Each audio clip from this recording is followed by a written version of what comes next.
For centuries, Black Americans' significant contributions to architecture and design have often been overlooked. A new book chronicles the resilience of one family who's left an indelible mark on American construction since the mid-1800s. Ali Rogan spoke with Cheryl McKissack Daniel, CEO of the construction and design company that bears her family's name, and author of The Black Family Who Built America, The McKissacks, 2 Centuries of Daring Pioneers.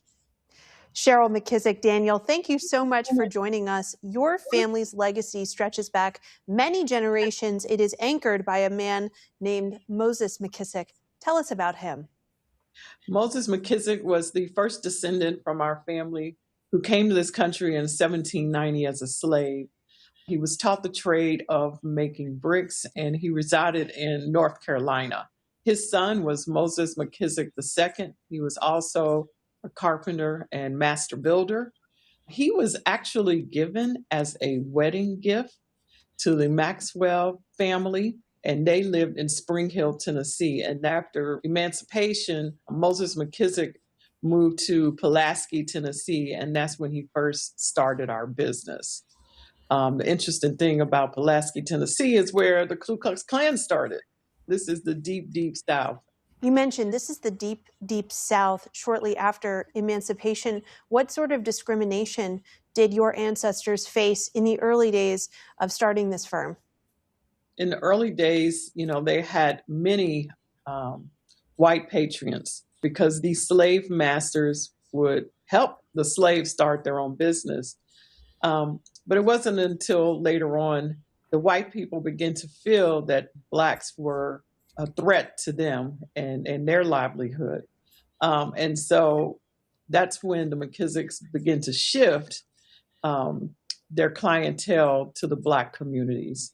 So that was churches, that was historically Black colleges, things of that nature. And what sort of barriers, when you took over the company, as you did more than 150 years later, what sort of barriers did you face? Well, when I first took over the company, it was the beginning of minority and women-owned programs. So I was definitely an anomaly. Most of the time, the thought was that, I could not provide quality work, or, I didn't know what I was doing. I didn't have good staff. I didn't have funding, all these things that are myths. It was not true.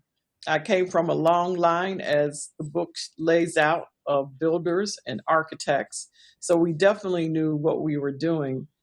Tell me about some of the projects that you are the proudest of over the course of your career. Well, the first chapter of my book talks about the Barclay Arena, and I'm extremely proud of that project. That project catapulted us into the transportation business, the rail business, because we had to move the rail where the trains were being stored to make way for the Barclay Arena's foundation. And so that was the beginning of our rail division, which then brought on clients like the MTA.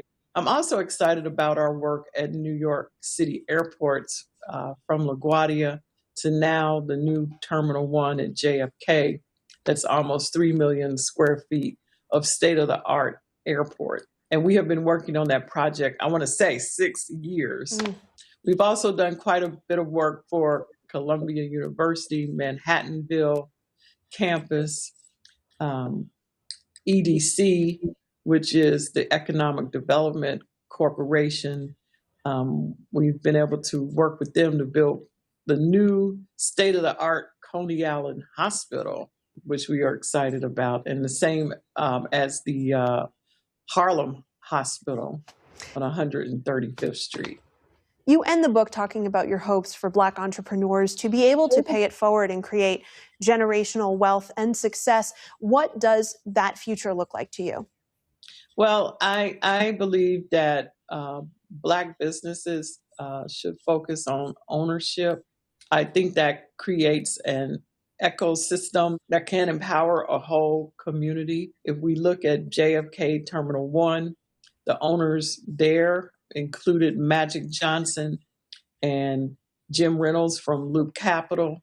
And as a result, the top of the food chain dictates how the rest of the project is going to work and who is going to work on it. They wanted to have strong minority and women-owned business participation. And so that's how I see it playing out in the future, more ownership.